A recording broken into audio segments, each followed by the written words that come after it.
Have you ever wondered what it takes to get clean, safe water right to your tap?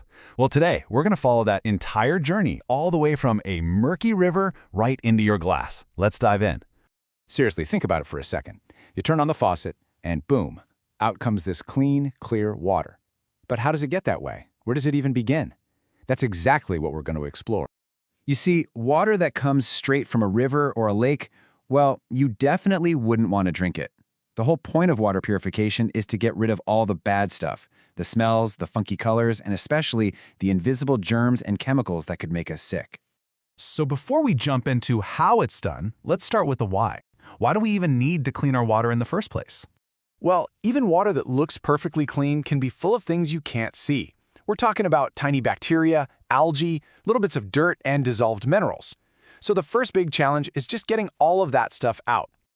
Okay, so we know why we have to clean our water. Now, for the really cool part, let's follow a drop of water as it goes through a treatment plant and see exactly how this whole transformation happens step by step. All right, take a look at this. This diagram shows the whole system, from the river all the way to your tap. Now, I know it might look a little complicated, but don't worry. We're going to break it down and go through each stage one by one. So the journey begins right here as water from the reservoir gets pulled into the plant. And the very first thing that happens is what we call initial filtration. This first step is actually pretty simple, but super important. You can think of it like a giant strainer. It uses big screens to catch all the obvious things, like leaves, twigs, and any other big stuff floating around.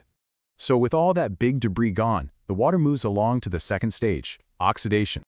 Oxidation is a fancy word, but it's a simple idea. It's basically just pumping oxygen into the water.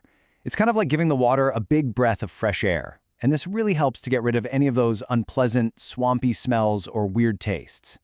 After that, it's on to step 3, coagulation.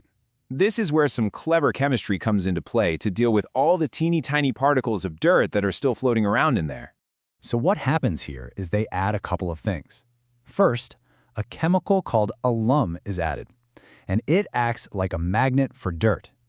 It makes all the tiny mud particles start clumping together into bigger, heavier pieces. At the same time, they add something called slaked lime to help balance the water out so it's not too acidic. Okay, so now that we have these bigger, heavier clumps of dirt, the next step is to actually get them out of the water, and that's where sedimentation comes in. This step is all about letting good old gravity do the work. The water just sits in a huge, quiet tank, and all those heavy clumps of dirt slowly sink all the way to the bottom. This leaves the water up top looking much, much clearer. All right, most of the gunk is gone, but the water is not quite crystal clear just yet. And that brings us to step 5, final filtration. To get that final sparkle, the water now has to pass through layers of sand and gravel. This acts like a super fine filter, trapping any tiny little particles that manage to escape the last step. It's really the final polishing touch. We are almost there. The water is sparkling clean, but it needs one last, absolutely crucial treatment before it's ready for us to drink. And that's step 6. 2 final really important chemicals are added right at the end. First, a small amount of chlorine goes in. It's a powerful disinfectant that kills any leftover harmful bacteria or viruses.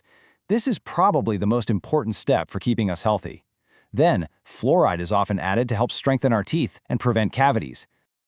Phew, that was a lot of steps, wasn't it? So here's a quick summary of that whole journey inside the plant. From catching big leaves all the way to zapping invisible germs, every single stage has a very specific and very important job. Okay, the water is clean, it's safe, and it's ready to go. But how does it actually complete that final leg of the journey from the treatment plant all the way to your home? Well, once it's treated, all that clean water gets pumped into these enormous storage tanks. And from there, a network of powerful pumps pushes it through a massive web of underground pipes, delivering it to every single home, school, and business in the area. Of course, this big system isn't the only way to get clean water. In places where water is really scarce, people are using some incredible technologies. For example, some cities near the ocean can actually take seawater and remove the salt to turn it into fresh, clean drinking water. Pretty amazing, right? So, from a muddy river to a sparkling clean glass of water, it is quite a journey. A whole lot of science, engineering, and energy goes into every single drop that comes out of your tap. So the question for all of us is, now that you know what it takes, what's one small thing you can do today to help save this precious resource?